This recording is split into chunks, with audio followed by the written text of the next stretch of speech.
E salve o tricolor paulista, Rick aqui para falar dessa vitória maravilhosa em cima do Libertad do Paraguai no Paraguai. Como é bom ser São Paulino numa quarta-feira à noite de Libertadores, né? Meu amigo, todo mundo acho que estava muito tenso com esses resultados recentes do meu dia.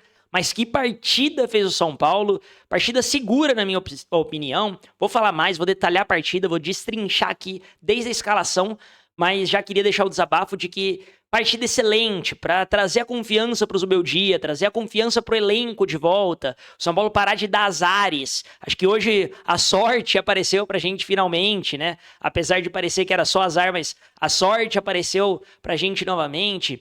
Então, que maravilha, como é bom ser São Paulino numa quarta-feira à noite de Libertadores, né? Mas vamos lá, vamos falar desse jogo, desse 2-0 do São Paulo em cima do Libertad do Paraguai, no Paraguai, resultado importantíssimo que valia a liderança do grupo, e o São Paulo toma ela, rouba do Libertad do Paraguai, faz 7 pontos nesse primeiro turno, digamos assim, da fase de grupos da Libertadores. Então o São Paulo concluiu os 3 primeiros jogos com 7 pontos ainda invicto.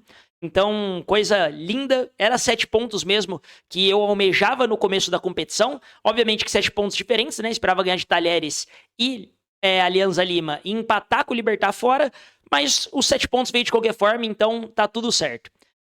Mas vamos falar desse jogo. Tudo começa na escalação. Eu trouxe aqui que sem a ida do Arboleda, sem a viagem do Arboleda, poderia acontecer muita coisa na escalação do São Paulo, né? Então, quando o Arboleda não foi viajar, eu trouxe aqui que uma das coisas que poderia sim acontecer, e que foi o que aconteceu de fato, era ter uma dobradinha na direita de Ferrarese com o Cédric. E por que que isso poderia acontecer, né?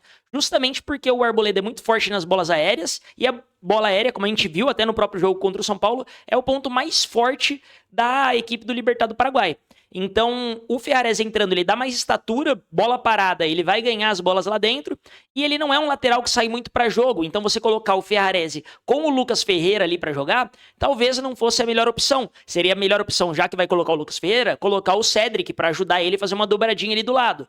Porém, é isso, né? Sem o Arboleda a gente perde na bola aérea, o Ferrarese naturalmente faz sentido colocar ele, e colocando ele talvez entraria o Cédric para fazer essa dobradinha.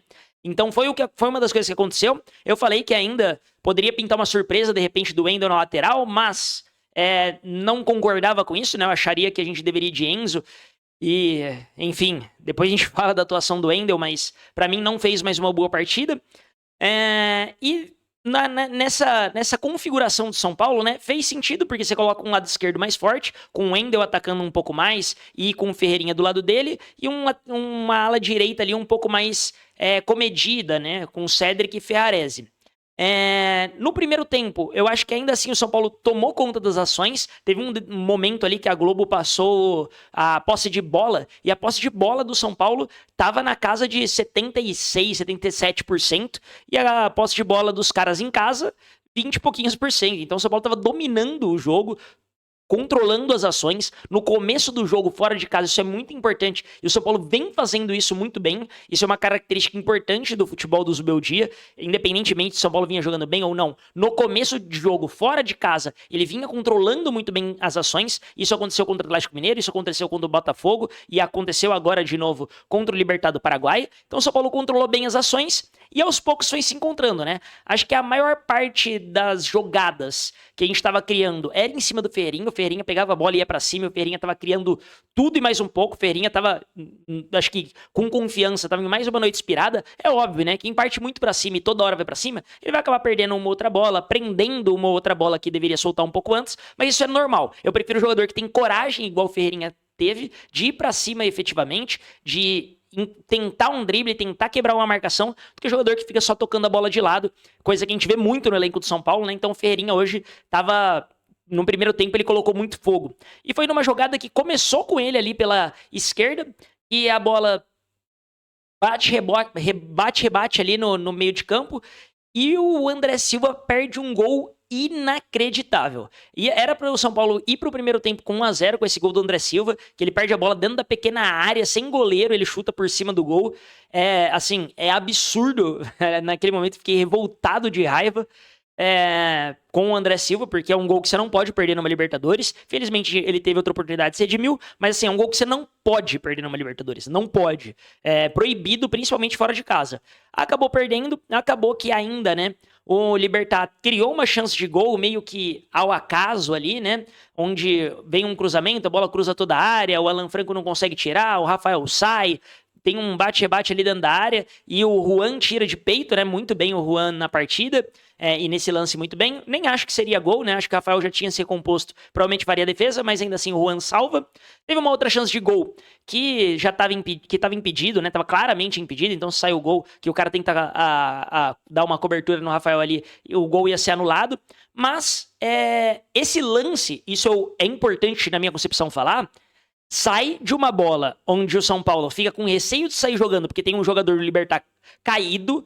O São Paulo sai jogando meio, não quero. O Ferreirinha coloca a bola pra lateral, pro cara ser atendido, e ele coloca a bola lateral lá no campo de ataque. E os caras devolvem lá na nossa defesa e faz pressão. E aí nessa pressão o Cedric erra a bola, os caras fazem toda a jogada e quase sai um gol. Beleza que ia estar impedido, o gol ia ser anulado, mas...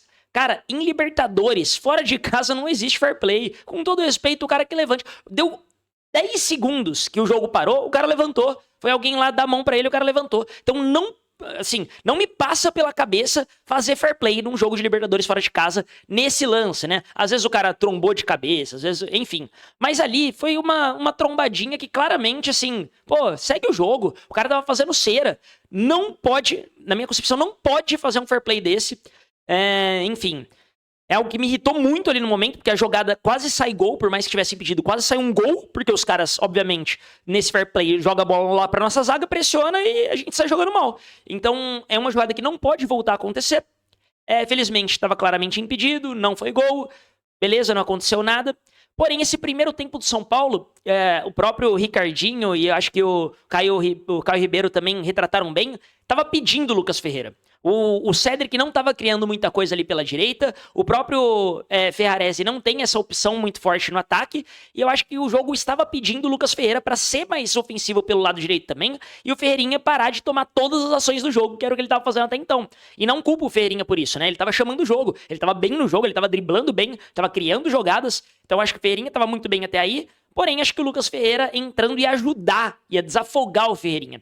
Então, acho que todo mundo fez essa leitura certa e felizmente o Zubeldia fez também. Então, quem reclama de substituição do Zubeldia, assim como eu reclamei, né? Como lá quando ele entrou com o Wendel, fez a dobradinha de lateral e tirou o Ferreirinha contra o Alianza Lima, agora tem que ser elogiado. Excelente substituição, corajosa substituição, fora de casa, percebendo que o São Paulo poderia ganhar o jogo. Então tira, o Zubeldia faz certíssimo, o Lucas Ferreira, né, entra muito bem. Ele entra e o Lucas Ferreira, não sei se já repararam, mas ele dá uma pressão no adversário. Como ele é forte, ele é grande ali, ele tem uma estatura de lateral, até maior que alguns laterais. Ele consegue pressionar muito bem, então às vezes ele acaba roubando umas bolas. Então acho que ele entra muito bem no jogo. São Paulo ainda não tá criando muita coisa na partida, mas o jogo ainda tá meio morno, ainda voltando de intervalo. O Zubeldia percebe coisa que, na minha concepção, perfeito novamente.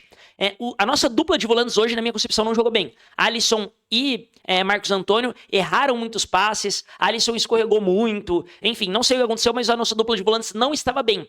E o Marcos Antônio já estava com amarelo. Então, mais cedo ou mais tarde, podia dar cagada com o Marcos Antônio ali, tendo que matar um contra-ataque. Então, o Zubeldia observa isso e coloca o Bobadilla no lugar do Marcos Antônio. Nem acho que o Bobadilla entrou bem, tá? Mas eu acho que é uma substituição correta pro momento e o Marcos Antônio não estava bem no jogo. Observa que o Alves também não estava tão bem no jogo, não estava aparecendo, e coloca o Luciano. Novamente, acertado pra mim essa substituição, porque o Alves não estava bem no jogo. Acertado o Alves entrar de titular pela partida que ele fez contra o Santos, mas hoje o Alves não estava bem e mereceu ser substituído. E ele inclusive sofreu, acho que a parte física, o Alves hoje, né? Ele tomou muita trombada, pedindo falta, e o juiz sul-americano deixa muito o jogo seguir, então acho que ele sofreu um pouco com isso também. Mas entra essas peças no time e o time melhora ainda mais. E num lance de contra-ataque ali, contra-ataque quase que de manual, o São Paulo sai, basicamente o Luciano dá 2 tapas na bola, acha o André Silva dá de primeira no Lucas Ferreira, que na minha opinião, ele até erra um pouco o passe vai um pouco aberto, um pouco forte demais, mas o Lucas Ferreira conserta a jogada, ganha toda a ala, não tem medo, né? Muita gente ia ficar ali na ala pra tentar o cruzamento, ele já vai trazendo pra dentro pra achar esse chute de esquerda, acha de esquerda, faz o primeiro gol como profissional, uma aula de contra-ataque, um lance muito bonito de construção do São Paulo. Gol nosso, maravilhoso, o São Paulo abriu 1-0 e eu acho que isso dá uma tranquilidade um pouco maior, ainda mais com o gol do Lucas Ferreira que vem do banco, uma tranquilidade também para o Zubeldia. Logo após o nosso gol, obviamente ia vir pressão do time adversário, né? E veio, e aí que entra de novo, parece que a gente vai ser assaltado de novo, que vai ter pitada de azar de novo, porque basicamente o Alisson, ele pega uma bola, ele gira ali em cima do marcador, sofre falta, claramente sofre falta, ali pelo lado esquerdo, ele sofre falta lá no campo defensivo, essa bola vai para escanteio, essa bola que ele sofreu falta, que isso fique claro, ele sofreu falta, e no escanteio sai um pênalti muito juvenil do Wendel, né? Muito pênalti, aliás. VAR chamou e chamou bem, não tenho o que ser dito sobre isso. Mas tudo começa numa falta que não foi dada em cima do Alisson, escanteio para os caras cruzam e sai o pênalti. Aí você fala, meu Deus, o São Paulo não tá com sorte de novo, o São Paulo vai ser operado de novo. Felizmente, aquele cara que eu não conheço, não sei o nome, não faço questão de saber o nome dele, que é o camisa 10 do Libertad, decide que ele é o gênio, né? Que ele é um dos maiores atletas de todos os tempos de futebol e chuta um pênalti ridículo. Ele fica a um passo da bola e chuta o pênalti no travessão. Deu um pouco de azar, obviamente, né? Mas quando você se propõe a chutar o pênalti dessa maneira, você tem que fazer o gol, irmão. Senão você vai passar chacota. E parabéns, você foi a chacota hoje. Pavoroso e faço questão de continuar sabendo quem é você. Beleza? Dito isso, o São Paulo tem esse quesito sorte. Pela primeira vez a sorte apontou pra gente e falou, beleza, o pênalti que foi uma cagada do Wendel não foi dado, vamos voltar pro jogo. Nisso o Rafael faz algumas boas defesas, no mínimo 2 boas defesas ali no nosso campo defensivo. E de novo, numa aula de contra-ataque do São Paulo, onde a bola vem pro Ferreirinha, o Ferreirinha dá de primeira lá no outro lado, Luciano domina bem, ele só domina e já dá no Lucas Ferreira, que segura a bola ali, faz a parede, toca pro Ferrarese e, meu Deus do céu, o Igor Vinícius nunca acertou um cruzamento desse, eu acho. O Ferrarese dá a bola na cabeça do André Silva. Um cruzamento assim magistral, absurdo, maravilhoso do Ferrarese na cabeça do André Silva, que também dá uma cabeçada assim excelente, cabeçada de artilheiro, cabeçada de quem sabe fazer gol, por cima do goleiro, no canto oposto. Não é qualquer jogador que faria esse gol. Excelente gol do André Silva, apesar de não vir bem na partida. Ele mais uma partida que, na minha opinião, ele não faz uma partida excelente, mas faz um gol e dá uma assistência. Então, se continuar assim toda a partida, tá ótimo, mesmo sem ser uma partida excelente dessa. E o gol passa basicamente por todo mundo, né? Passa por Ferreirinha, que era o destaque do primeiro tempo, passa pelo Luciano, que entrou, pelo Ferreira, pelo Ferrarese, que em tese não era para ser titular e foi, e o André Silva ainda faz de cabeça. Então eu acho que é um gol com tempero de Zubeldia, assim como o primeiro gol. Então um gol merecidíssimo. A partir desse momento acho que não teve mais jogo, acho que os caras até desanimaram. O São Paulo passou a dominar todas as ações, tocaram bola, ainda teve um gol bem anulado do Luciano, que o Luciano fica até chateado, né, porque faz tempo que não faz gol. Mas assim, vitória hoje maiúscula do São Paulo, fora de casa. De novo, ontem o Talheres perdendo para o Alianza Lima. O Talheres praticamente dá adeus à competição. E o Alianza Lima colaria no São Paulo ali caso o São Paulo perdesse. Caso o São Paulo perdesse, até o Alianza Lima passaria o São Paulo. São Paulo ganha, assume a liderança, joga esse BO para o Libertad do Paraguai. Semana que vem, aliás, né? Alianza Lima e São Paulo. Então era um jogo que, se o São Paulo perde, o São Paulo ia entrar pressionadíssimo fora de casa novamente. Então o São Paulo ganhou. Agora, nesse exato momento, um empate contra o Alianza Lima fora de casa passa a ser um resultado até que ok, né? São Paulo joga dia 6 agora, né? Semana que vem, na terça, tem o Náutico em casa pela Copa do Brasil e depois joga com o Alianza Lima, fora de casa. Então esse jogo contra o Alianza Lima fora de casa, ele passa a ser não menos importante, né? O ideal é a gente ganhar e ir pra cima do Alianza Lima e fazer uma excelente partida, igual fez contra o Libertad do Paraguai, sem muito respeito, impondo o nosso futebol. Porém, o empate já contra o Alianza Lima já não é tão ruim a partir desse momento que a vitória veio contra o Libertad do Paraguai. Lembrando que o Libertad do Paraguai joga contra o Talheres fora. E o Talheres basicamente vai jogar a vida, né? O Talheres não tem mais outra opção a não ser ganhar os 3 últimos jogos. Então o Talheres vai ter que jogar a vida contra o Libertad do Paraguai.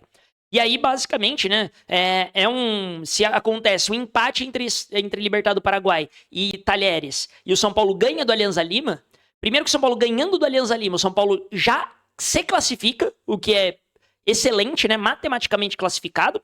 E, além disso, caso aconteça um empatezinho ali entre Talheres e Libertad do Paraguai, o São Paulo já abre uma distância legal para a liderança. Sendo que os 2 últimos jogos do São Paulo é em casa. Então eu acho que contra o Alianza Lima tem que ir pra cima, o São Paulo tem que tentar esses 3 pontos também, tá? Mas, de novo, um empatezinho não seria de todo ruim, porque novamente a gente joga os 2 últimos jogos em casa contra Talheres e Libertad. E aí eu acho que o São Paulo tem que ir com tudo pra cima nesses 2 jogos, fazer 6 pontos, fazer mais os 7 pontos. E futebol é muito momento, cara, é impressionante. O São Paulo vinha de uma sequência de 5 jogos sem ganhar. Agora o São Paulo tá a 8 sem perder. É uma conta que nem faz sentido, né? Vinha 5 sem ganhar, agora tá 8 sem perder, tá 2 vitórias seguidas. Futebol é muito momento. O Zubeldia, o São Paulo, né, nessa era Zubeldia, e tem um trechinho do Carpini também, né? Mas nessa era Zubeldia, São Paulo alcançou 12 jogos invicto em Libertadores. A nossa última derrota foi pro Talheres lá na fase de grupos do ano passado, no primeiro jogo da fase de grupos do ano passado. De lá pra cá a gente não perdeu, apesar de ser eliminado pro Botafogo com 2 empates, né? Então, olha o que é o futebol, né? O futebol é muito momento, é uma coisa muito louca. E a Libertadores esse ano, enfim, que todo mundo falava, não, os times brasileiros vão dominar novamente, etc. Pode ser que isso aconteça no mata-mata, tá? Mas, por enquanto, não é o que a gente tá vendo. O São Paulo tem 7 pontos e, até agora, né? Quem tem 7 pontos? É só o Universidade do Chile. Então, a Universidade do Chile tem 7 pontos como o São Paulo. Quem pode chegar a 7 pontos caso vença é o Central Córdoba, que tá no grupo do Flamengo e pode chegar a 7 pontos. O Bahia, que tá no grupo da morte, em tese, pode chegar a 7 pontos, caso ganhe amanhã. E o Palmeiras pode chegar a 9, né? O Palmeiras ganhou as 2 primeiras partidas. Mas olha o que é Libertadores. O São Paulo, em tese, nesse momento... Em tese não, né? O São Paulo, efetivamente, nesse momento, tem a melhor campanha da Libertadores e pode ser ultrapassado ali por Palmeiras e, potencialmente, Central Córdoba e Bahia. Mas olha o que é Libertadores. Então, 7 pontos nos 3 primeiros jogos, igual eu comentei aqui. É excelente, ainda mais que a gente tinha 2 jogos fora, mais 7 pontos com 2 jogos em casa também é excelente. Fechar a primeira fase com 14 pontos, pra mim, é o ideal assim, beleza, não é o ideal é fechar com 18, mas num conceito realístico, onde se fala assim pra gente, olha, não vai jogar Lucas, o Oscar vai machucar, o Caleri vai machucar, o Arboleda não vai jogar, se falassem tudo isso, talvez eu pegasse até menos pontos. Então o São Paulo conseguiu pontos, tem peças importantíssimas pro elenco. Amanhã vai sair um vídeo no canal também falando se esse elenco do São Paulo é ruim mesmo, porque todo mundo fala, o elenco do São Paulo é limitado, o Zubeldia tá tirando leite de pedra porque é limitado. Vamos ver se é limitado mesmo, vamos falar nome a nome, porque eu acho que isso é importante. Então amanhã vai ser um vídeo do canal a respeito disso. Mas o São Paulo, sem as principais peças, sai com 7 pontos dessa fase de grupos, o que, na minha concepção, é um absurdo, e pode se classificar com 2 rodadas de antecedência, caso vença o Alianza Lima.